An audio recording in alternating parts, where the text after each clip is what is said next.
Hi, welcome to Data Precision with Shino, and we'll be looking at a Google Skills Lab GSP281 Introduction to SQL for BigQuery and Cloud SQL. So, the overview is telling us about SQL being standard language for data operations that allows us to ask questions and get insights from structured data sets.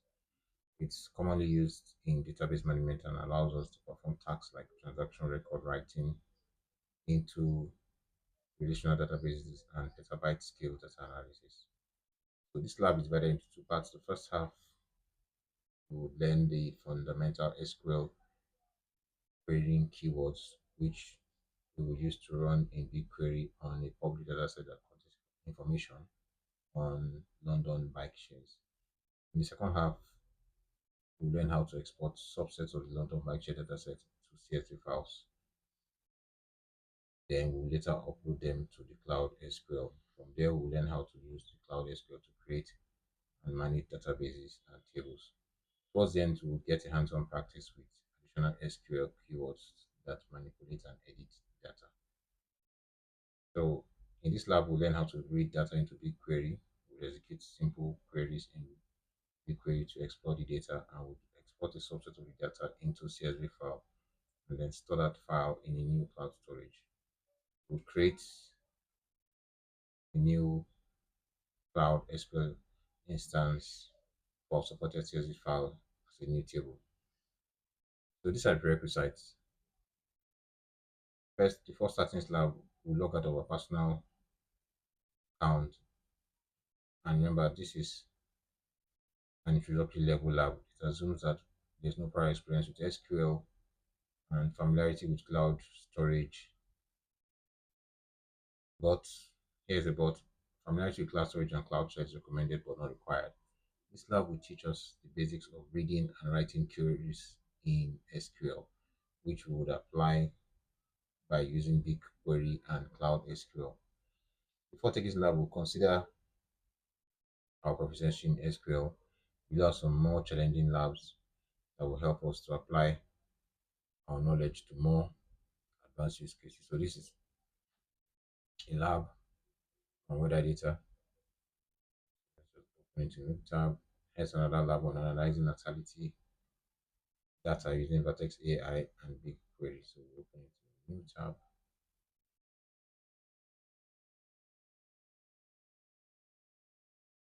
While that is loading, there are other setup and requirements, which is logging in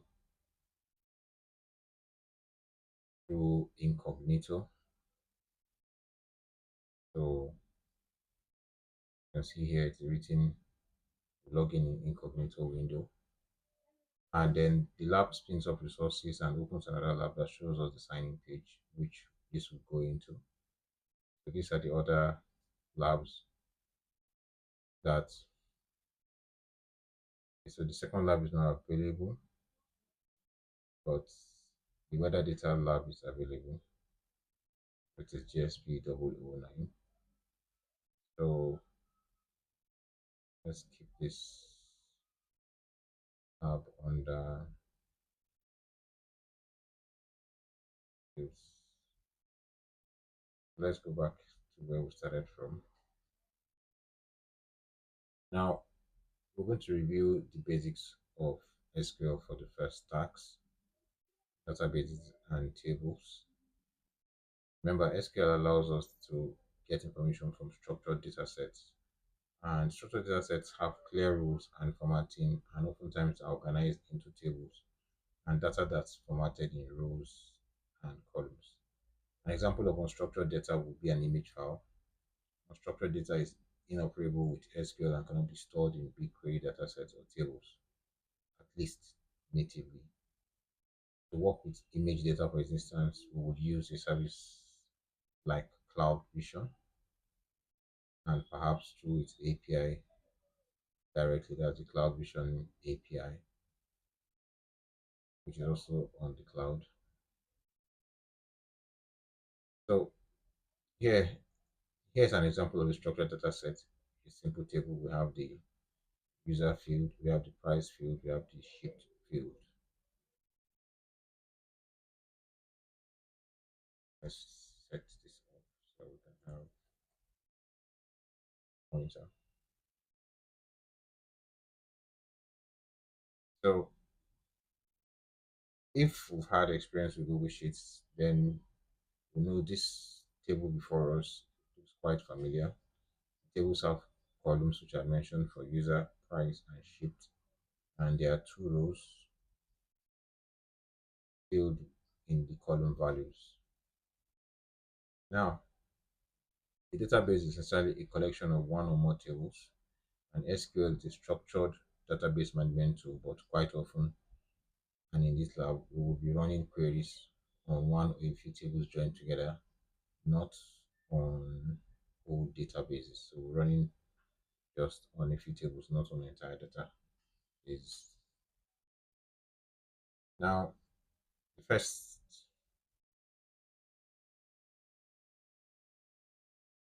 we'll be using is the select and from. So select and from is what first thing, and SQL is a phonetic by nature way of speaking to data. And before running a query, it's always helpful to first figure out what question you want to ask your data, unless you're just exploring for fun. So SQL has predefined words which you can use to translate a question into the pseudo English SQL syntax. So there's a syntax. So you can get the database engine to return an answer you want. Now, the most essential keywords are select and from.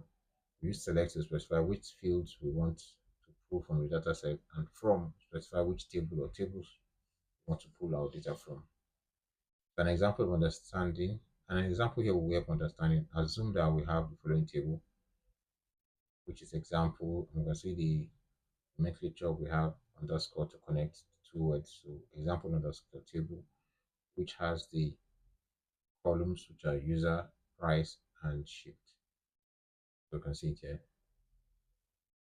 And say that we want to pull data that's found in the user column.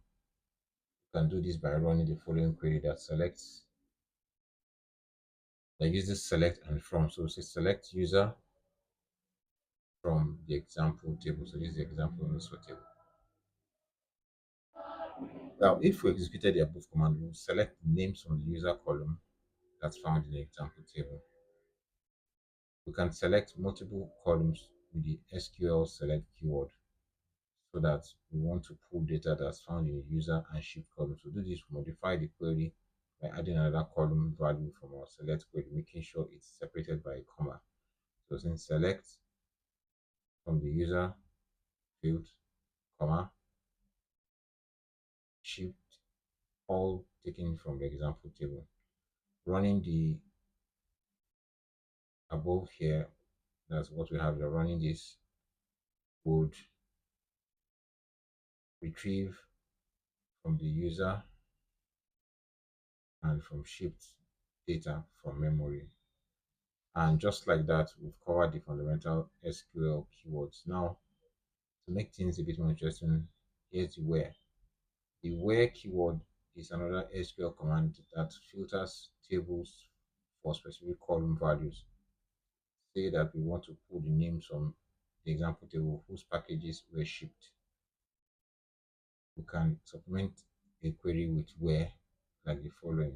So select user from example table where the shipped is equal to yes. So where shipped is equal to yes is on line 2, line 4, line 5, and line 7.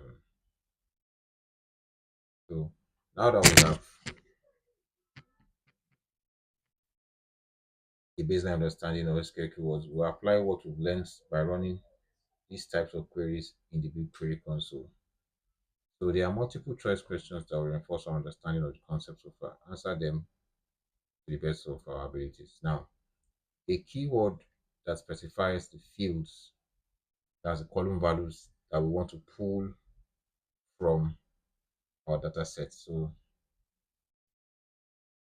When we're specifying fields,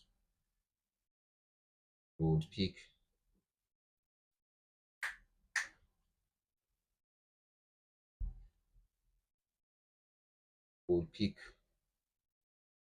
the select. So you can see select comes before the field. You can see select comes before the field, for any of the field. So here we'll say select for column names. So first of all, let us start our lab.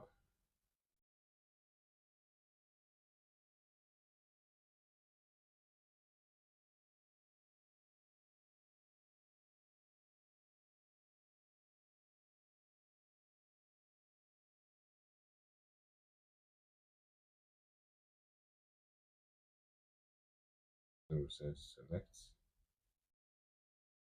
So the next question says, what specifies a table or tables to pull data from? So what specifies a table is the from. Let's submit that. Now, what allows us to filter the tables for specific column values? So like here we had where shipped from, so shipped, where shipped was yes. So we have the where.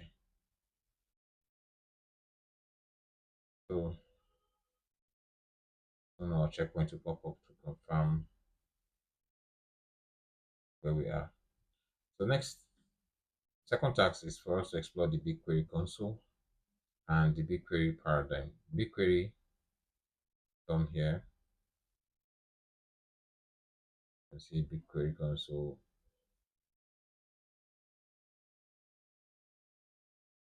From a data warehouse to an autonomous data and AI platform. So BigQuery is a fully managed petabyte-scale data warehouse that runs on Google Cloud. Data analysts and data scientists can quickly query and filter large data sets, aggregate results, and perform complex operations without having to worry about setting up and managing servers. It comes in the form of a command line tool installed in Cloud Shell or a web console, both ready for managing and querying data housed in Google Cloud projects. In this lab, we'll use web console to run SQL queries. So we'll open BigQuery console and we'll select navigation menu and go to BigQuery. So let's open an incognito window.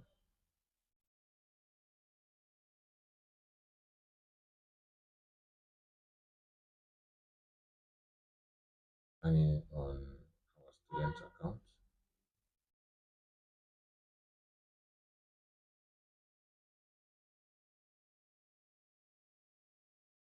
Okay. So we'll navigate to BigQuery and click down on the welcome splash screen. Let's agree here.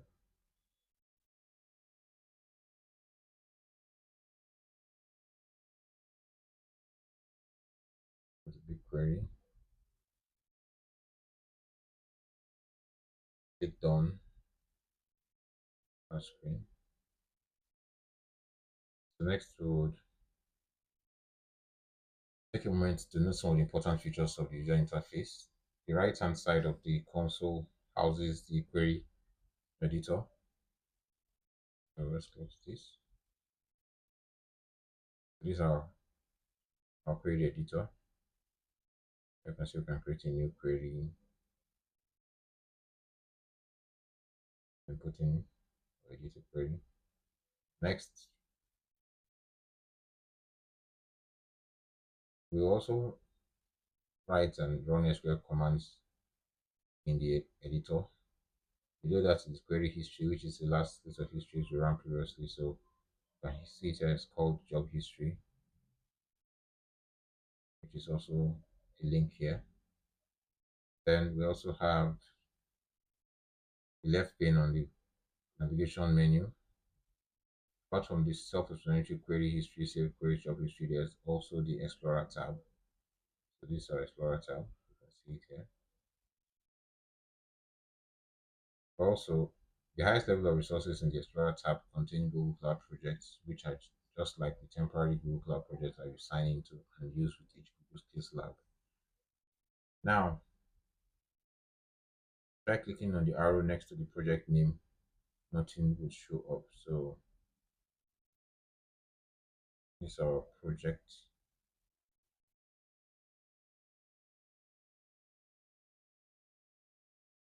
Now, remember, because the project contains no datasets or tables, we have nothing that can be queried. Earlier, we learned datasets contain tables. So, we also have something about since it's fresh, there'll be nothing there. Now, we're going to upload queryable data. So, we go to pull in some public data into our project so we can practice running SQL commands in BigQuery. Now, in BigQuery Explorer icon, beside it, we'll find the add data. So, inside Explorer, we'll see the add data. We'll start a project by name. Click on start a project by name down here. We'll type the name BigQuery public data.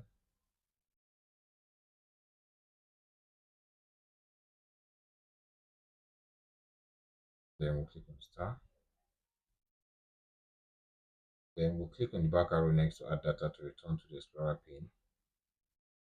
This arrow, so we'll go back to the Explorer pane. We'll see we've done that. BigQuery public data will be studied.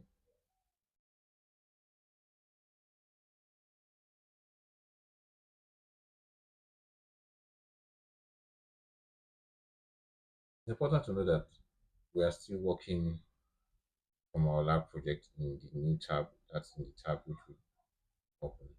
All we did was to pull a public accessible project that contains data sets and tables into BigQuery for analysis. We then switch over to that project. All our jobs and services are still tied to the Google Skills account.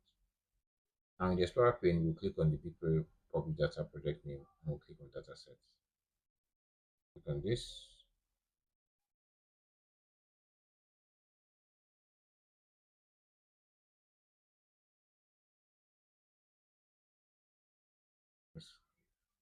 Explorer. Click on this. Click on datasets. So next, we would have access to many datasets in the BigQuery public data, including the London bicycles. So at the bottom right of the datasets pane, we'll click the forward arrow to navigate to the dataset and then click on the dataset named London bicycles. There are two tables in London bicycles, which are cycle hire and cycle stations. So we'll now go to London bicycles, L.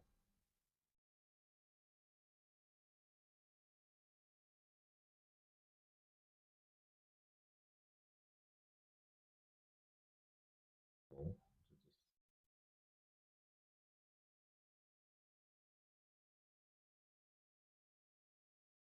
IJKL. So next 100. So picking it 100 by 100. Let's see 300 to 400.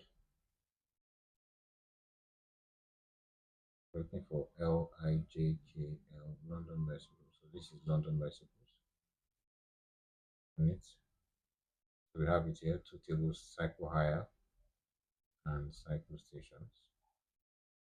So we'll click on the cycle hire table, then we'll click the view tab to preview the columns and the values.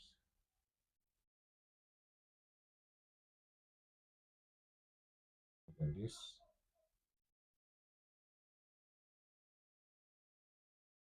On preview.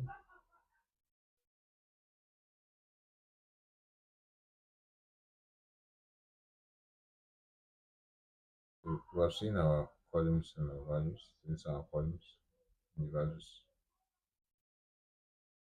So we can see how many rows we have here. Over 3 million rows. So we're told to inspect the columns and values.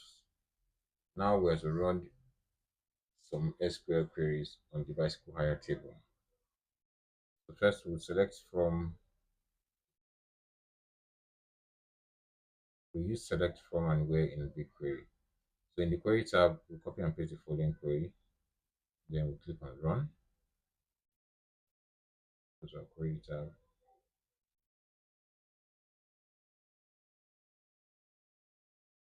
So let us run.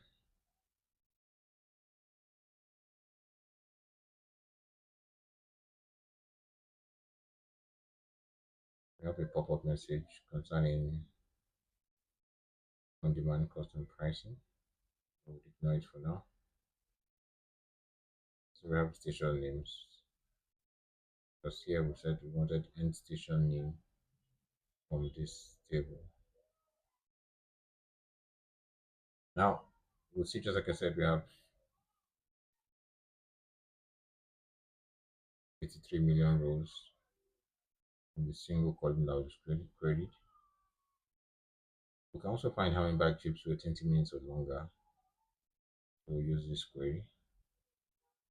So to clear this, yeah.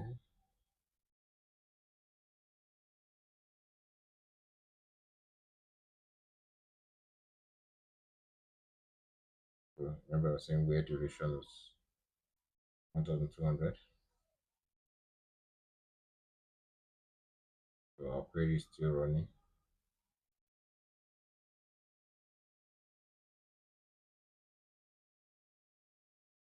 So we have that. Remember, SQL uses select star that will return all column values from that table. Now duration is measured in seconds, which is why we use the value 1200, which is 60 minutes in 20 places. Now, if we look at the bottom corner, we'll see that 26 million rows are returned as a fraction of this number. That means that 30% of London bike ride lasted 20 minutes or longer. Means then in it for a long haul. So let's go back. Let's see, here we have 26 million rows out of the 8 something million rows we had earlier. Now we'll test our understanding. Following are some multiple choice questions to reinforce our understanding of the concept we learned so far. So a fully managed petabyte scale data warehouse that runs on the Google Cloud, the BigQuery. Project contains datasets and datasets contains tables. Most of the times you can find out that datasets contain tables. Now with BigQuery, you can access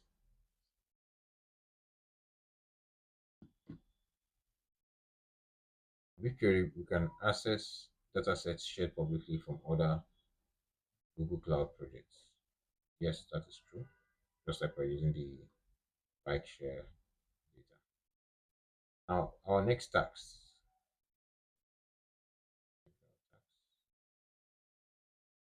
We haven't done this yet. Our third task now is to use additional SQL words which are grouped by count, as, and other by. The group by keyword will aggregate results set rows that share common criteria. Example, a column value, and return all the unique queries found for such criteria. So to get a better picture of what this keyword does, we'll clear the query from the editor and then copy and paste the following command. So let's go here, clear this, and we will now paste the dry run. Says we can go ahead. I think we should increase the font here.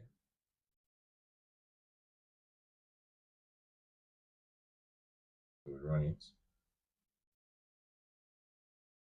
and see our results.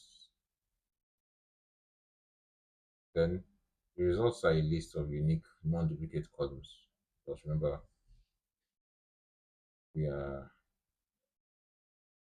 picking the start station name. So without the group by the query, we have returned the full 83,000 rows. Group by will output the unique column values in the table. You can see this for ourselves by clicking the bottom right corner. We'll see 954 rows, meaning that there are 954 distinct London bike share starting points. You see it here, 1 to 50 of 954. So next, we're going to use the count. Count function will return the number of rows that share the same criteria. Example, column value. This can be very useful in tandem with a group by. And the count function from our previous query to figure out how many writes begin at each starting point. We would put this query in, and then we'll click on run.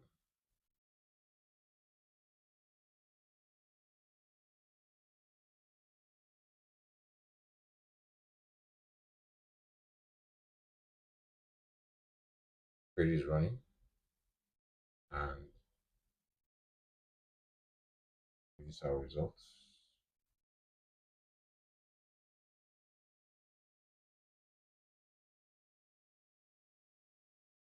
The next, from the results, the right column change from count to num stats. So run this.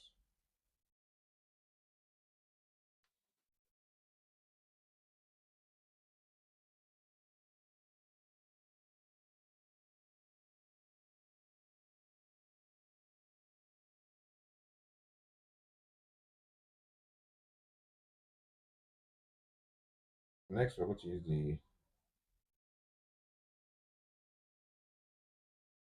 order by. Order by keyword sorts the returned data from a query in ascending or descending order based on the specified criteria or column value. We'll add this keyword to our previous query to do the following for us. Return a table containing number of bike share rights.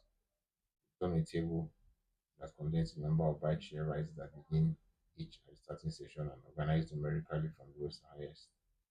Same thing, organized numerically from highest to lowest. Each of the following is a separate query for each command. Let's run this first of all.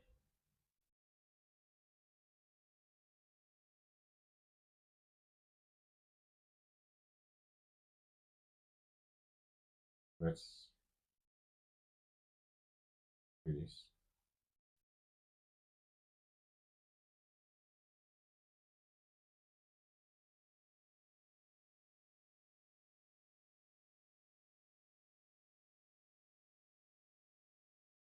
So now we're ordering by the station name, grouping by the station name.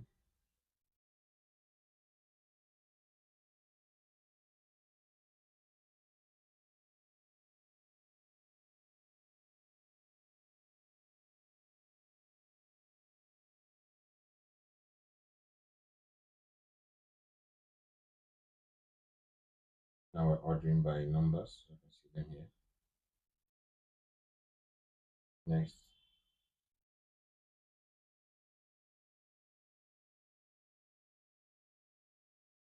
the next one is going to be same, but would be ordered by number descending.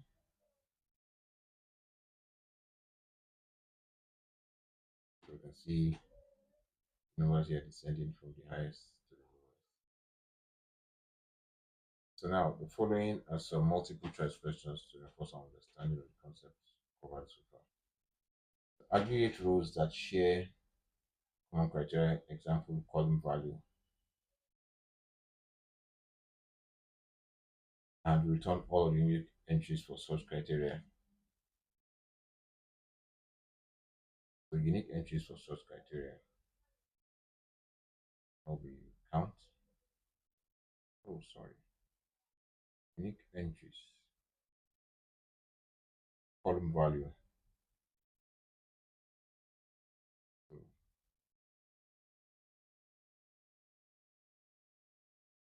can see here, based on specified criteria, column value. As for order by, pass is an alias, count,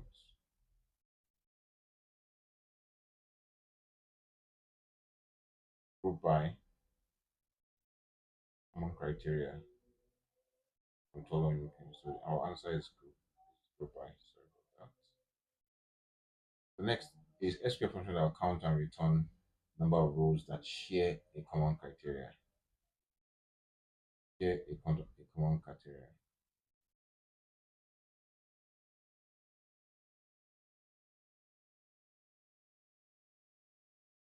Here we see is a count. So here what count. Now create an alias of a table or column. Pass. Sort the returned data from a query in ascending or descending order. Sort in ascending or descending order. That is order by. Our next task, we are to import queries as CSV files. The Cloud SQL is a fully managed database service that makes it easy to set up. So let's see what documentation says. The fully managed cost-effective database service for PostgreSQL, MySQL, and SQL Server. So that's our Cloud SQL. What says is back in BigQuery, we should have the last command as we ran. So let's check if we have this. Order by num descending. This is correct. In the query results section, we'll click Save Results, local download CSV. So here we have Save Results. We have local download CSV. Let's see. I will save the file name as start station main.csv right here. Save. Here start station name.csv. Now remember, this initiates to download and save the query as a CSV file. We'll note the location and the name of the downloaded file because we need it soon. Next, we're going to clear the query editor and then copy and run the following query. So let us clear.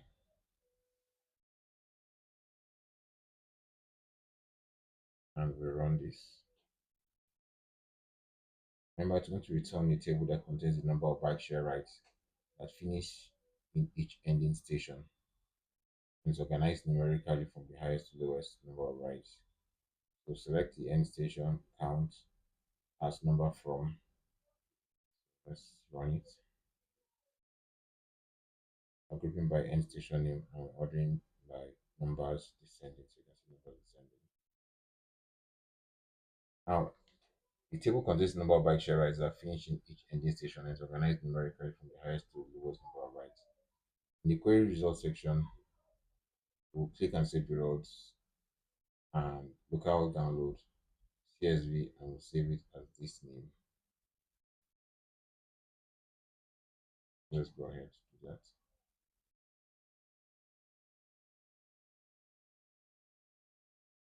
The local download CSV. You can save. So the next thing we want to do is to go to Google Chrome where we create a storage bucket where we can upload our files we just created. So go to navigation menu, cloud storage, buckets, and we'll click create bucket. Navigation menu, cloud storage, buckets. So let's just leave because we have saved the files out. So next, go to Sorry, click on quick create bucket. So next, remember we didn't see this, but it's right here. If prompted, we click leave for and so forth. So we would enter the unique name for our buckets. So use the period ID, and we'll keep all other settings as default and click on create.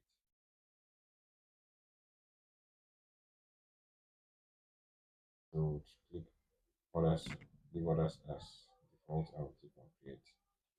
Public access, the bucket is set to prevent exposure of data in public. So enforce public access prevention. So let's see what they say here.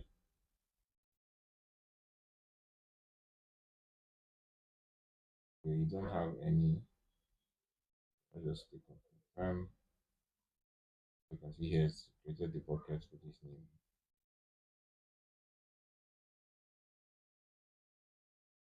So let's close this. We created our bucket. Check our progress. So next we're going to upload CSV files to cloud storage.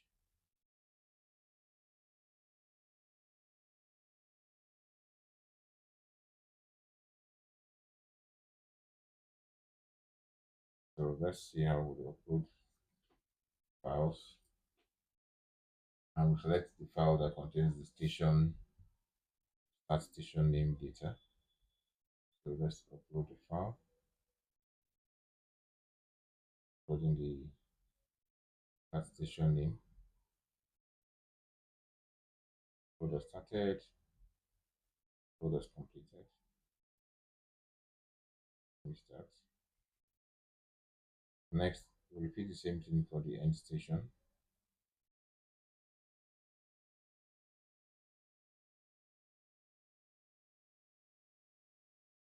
So let's go.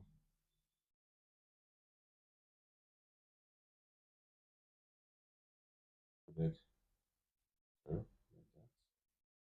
We'll upload file. We'll upload the end station.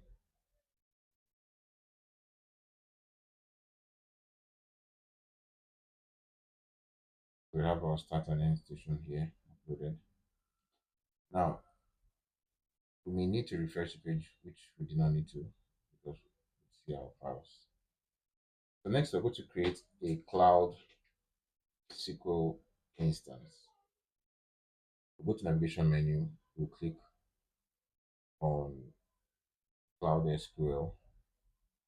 On the instances page, under Get Started from our SQL tab, we'll create a development instance. So navigation menu, Cloud SQL.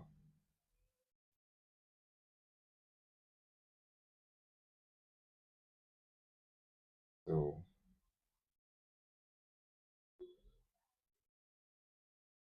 let's just on the instances page, we click on Get Started from my SQL tab and click on Create Development Instance.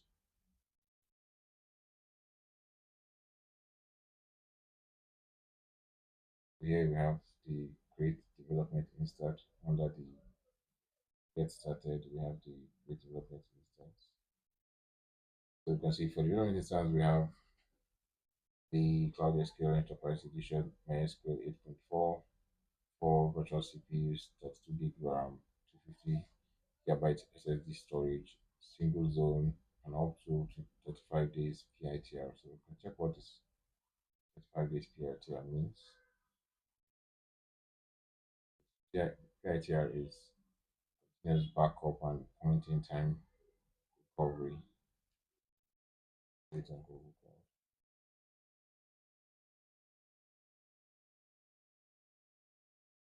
So point in time recovery on Google Cloud specifically for Cloud SQL allows restoring a database instance to a specific moment in time within a configured retention window. So a 35-day point in time recovery period supported exclusively by Cloud SQL Plus Edition. So we'll click on our Create Development Instance. So we choose a Cloud SQL Edition Enterprise. For edition presets, we select Development, which is already there.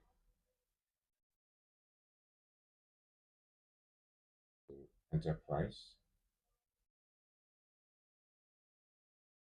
edition presets, here, development, and for database version, we select MySQL 8 and leave default value for minor version 8 and leave the default value for minor version. So minor version is MySQL 8.004. Then for the instance ID, we'll type my demo. The next, our password is given. The next, we'll zonal availability, we'll select multiple zones highly available. Here it is. The next, we'll expand the drop down for specifying zones and select US East 4B. Primary zone is US East 4B. For secondary zone, we'll leave the default value there. For this. And next, we'll click on create an instance.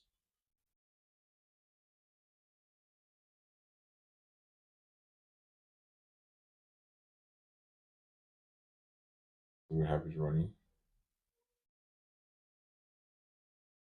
So next, let's check our progress.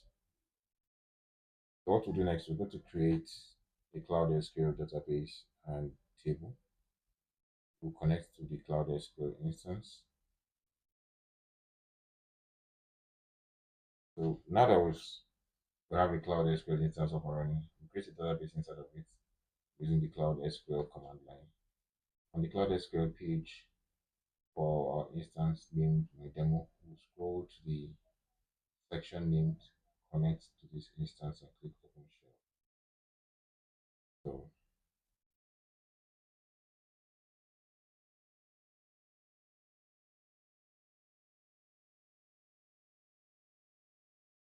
on our Cloud SQL page,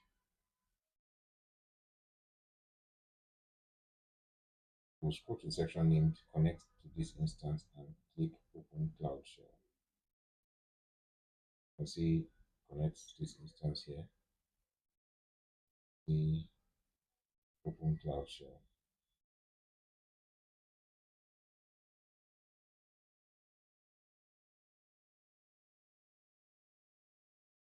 New authorize.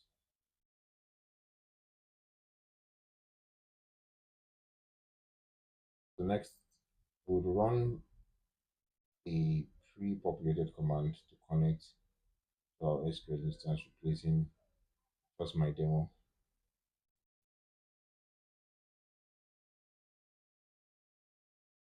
Let's see if it will run, if we make changes.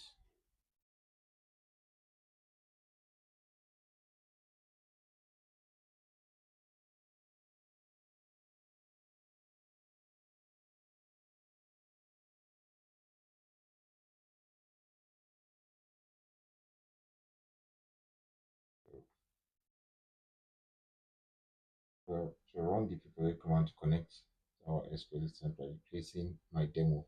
Okay. Okay, sorry. We should use a different name for the instance. So let's see the name we use for our own instance. Write it down. My demo, my dash demo.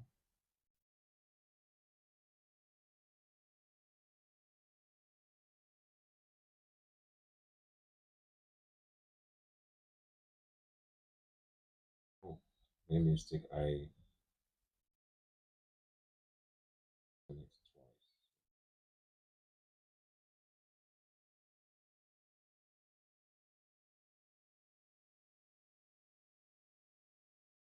So authorizing application. So it's requesting us.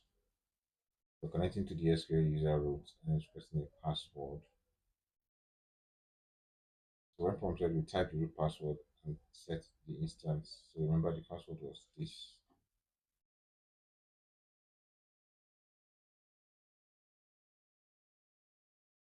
Wants to change capital C,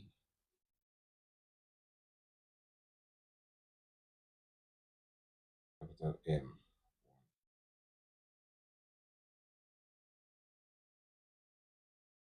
Change. So it says lost connection. So let's do this again. Type it. Let's run it again.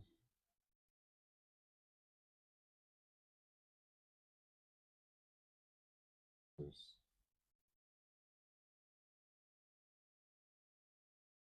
Change me one. Okay, so using password, yes.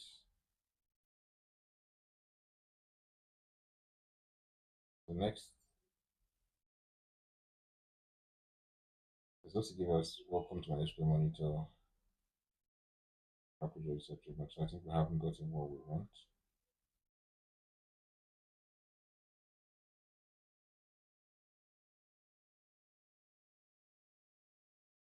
Getting an error message. Let's start it up again.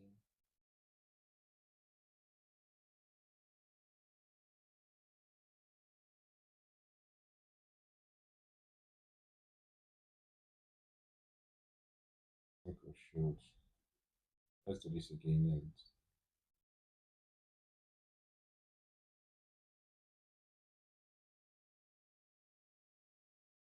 this probably assigns a session ready for the password.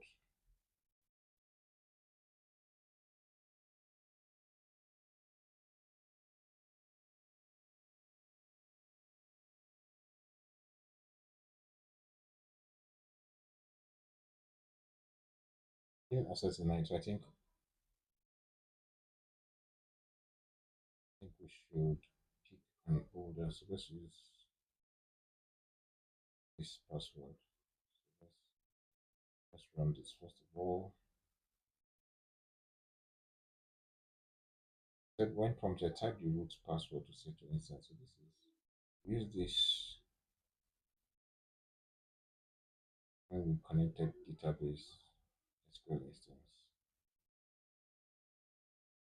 Unless, oh, sorry, I didn't complete the password. It's change me one with, I think I've seen where the problem is. We'll go back there.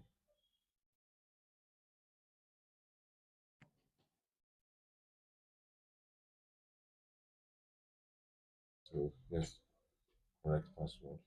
Change me.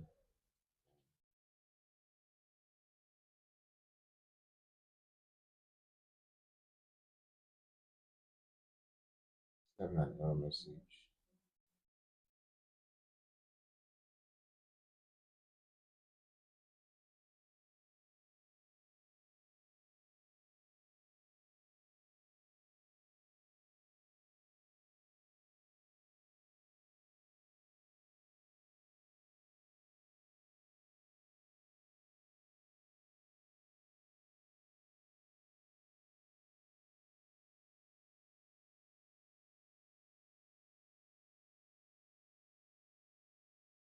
Having a challenge. Set denied for the root. Using password, yes. Access denied. Root. Let's see.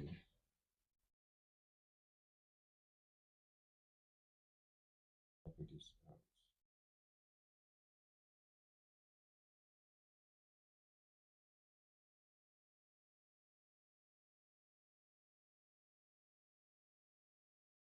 Let's check on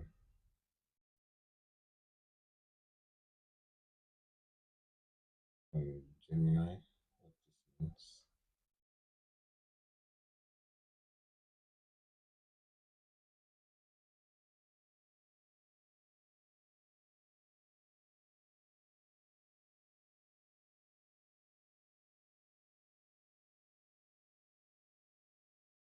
Let's say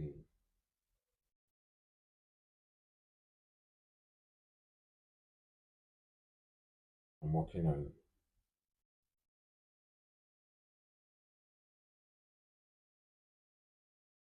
let's say want to connect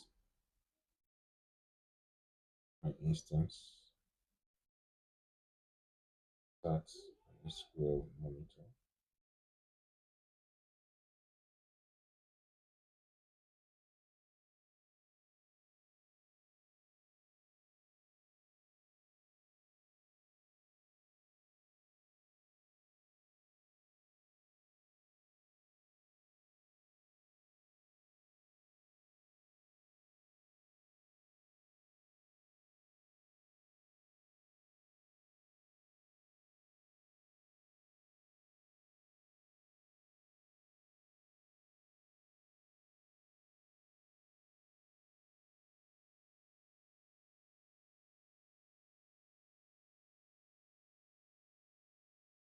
My password.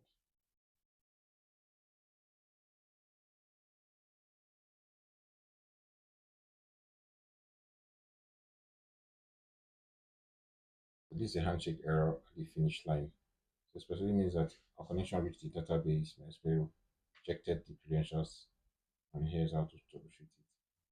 When we see the user password, it confirms client sent the password but it didn't match what is stored in the user table.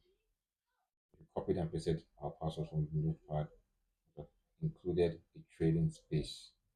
So type the password manually and enter, ensure that there are no leading or trailing spaces on the keyboard. So I think we'll check if have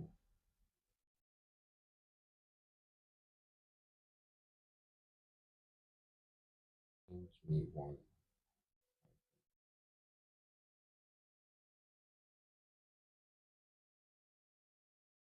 Let's see where we have change me one in the beginning.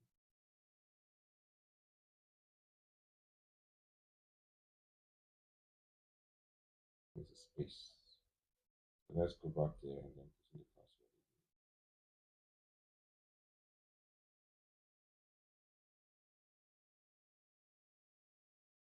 So this one's advantage of copying and pasting. So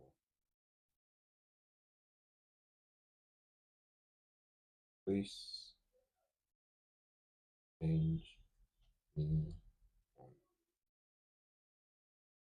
You have an error message. Wow.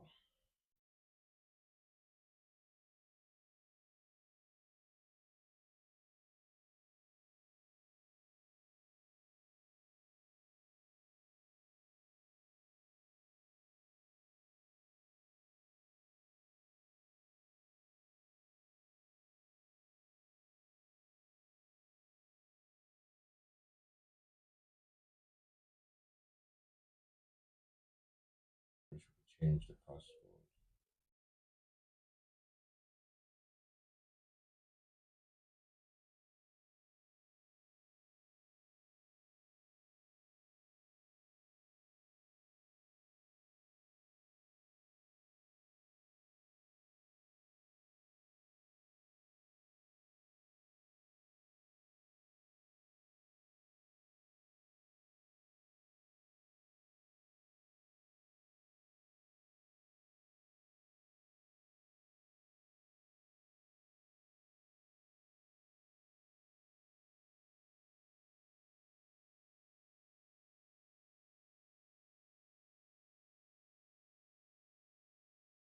So I think we have issued the password.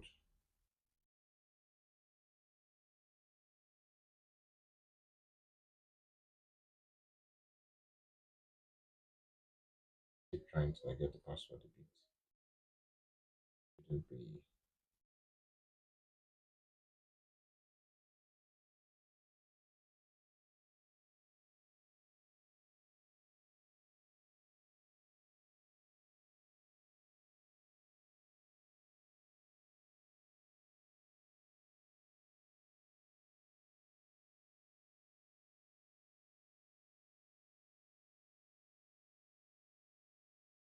oh I finally got the password correct. So welcome to the SQL monitor. This Oracle registered. So next, we'll create a database.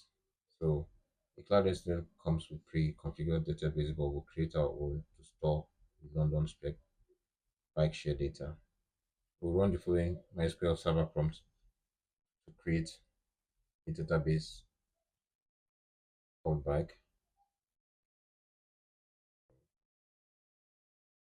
Let's create a database called bike. So we can see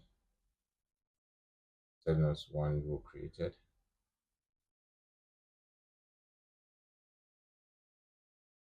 Let's close.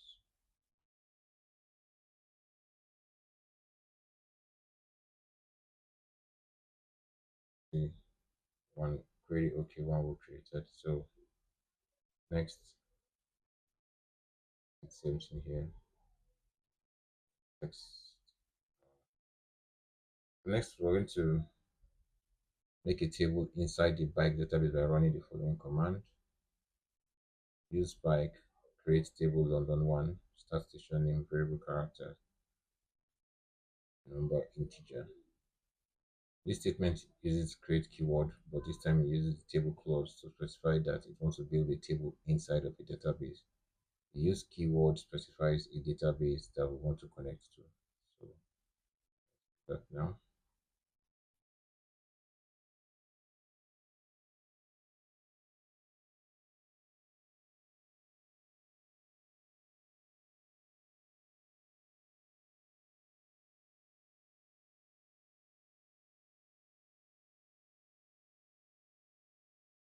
So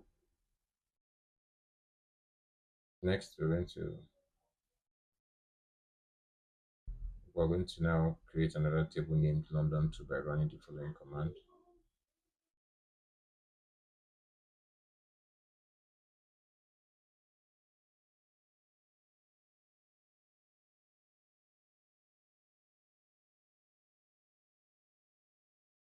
So next, we're going to confirm that our empty tables were created. We'll run the following commands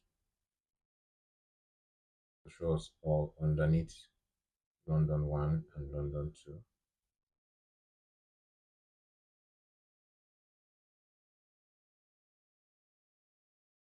It told us that an empty set. We have an empty set.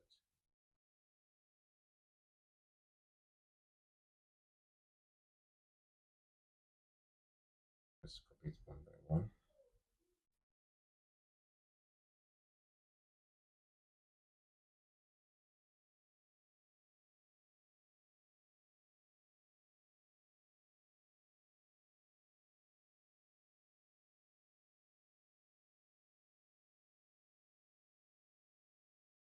So same result. So next we're going to upload our CSV cells. We'll not close our shell. So in the Cloud SQL instance, we'll click on import and select CSV as the file format.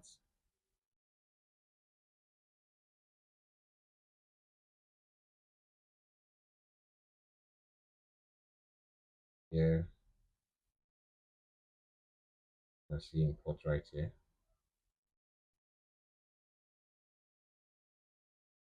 So select CSV as the file format. In the Cloud Storage table, go to Browse, CSV as the file format. Select the source, Browse, and click the arrow next to the bucket name and select Start Station Data, which we uploaded. Here it is. Select. Next,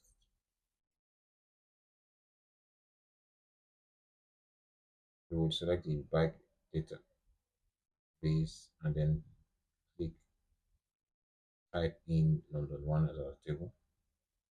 Bike database, type in London 1. small letter L. The next three would small letter L, capital letter L. Small letter L. Let's see what this would. Small letter L. So we click on import and repeat the steps to import the end station data into Bike database, and we call it London 2. Import.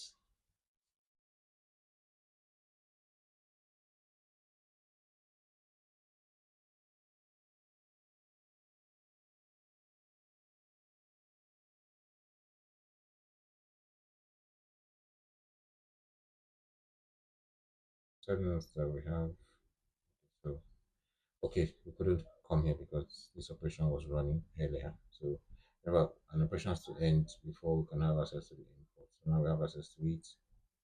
We say the CSV, browse, go to our bucket, end station, select, database, bike, table is London 2.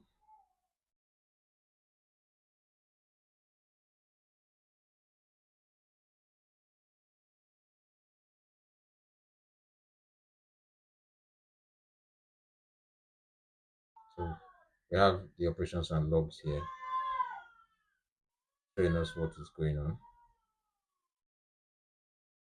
So we'll go to our Cloud Shell and run the following command. Select from London 1 and we'll see what we have. So operations have been completed. I'll drag this a bit.